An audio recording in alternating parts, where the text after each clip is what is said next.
Day 9.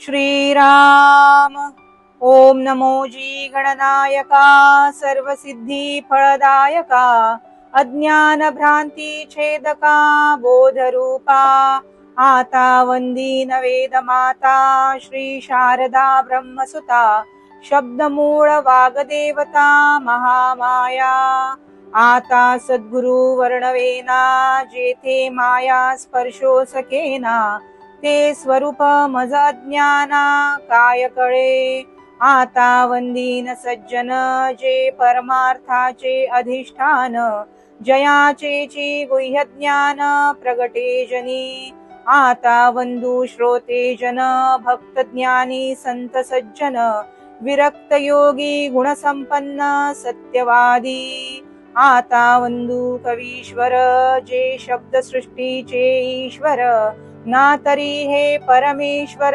वेदावतारी आता वंदू सकळ सभा जये सभेसी मुक्ती सुलभा जेथे स्वये जगदीश उभा तिष्ठतु भरे आता स्तौ हा परमार्थ जो साधकांचा निज स्वार्थ ना तरी समर्थामध्ये समर्थ योग हा धन्य धन्य हा नरदेहो येथील अपूर्वता पाहो जो की जे परमार्थ लाहो तो पावे सिद्धी ते जय जय रघुवीर समर्थ.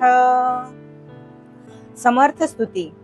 समर्थांच्या अनुयायांना रामदासी व समूहाला रामदास संप्रदाय म्हणतात.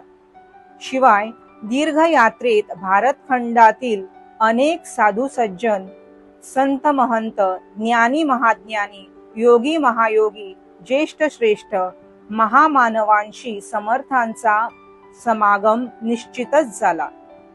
धर्मशास्त्र स्मृतिश्रुती वेद वेदांग वेदांत उपनिषदे पुराण इतिहास इत्यादींचे चिंतन मनन झाले. ज्ञान उपासना व कर्म या संबंधी गहन विवेचन झाले. समर्थांनी कर्मनिष्ठा धर्मनिष्ठा व ज्ञाननिष्ठा याद्वारे भक्ती साम्राज्य वृद्धिंगत केले.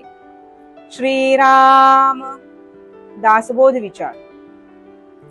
भक्तीचेन योगे देव निश्चये पावती मानव ऐसा आहे अभिप्राव ये ग्रंथी 1:1:4. भक्तीच्या माध्यमातून निश्चित रूपाने मानवाला देव गवसेल. मानव महामानवात नर नारायणात परिवर्तित होईल. हाच दासबोधाचा मूळ उद्देश होय. उद्देश म्हणजे अभिप्राय, intention, intent of the book. तथापि अवघा दासबोध दशक फोडून केला विशद.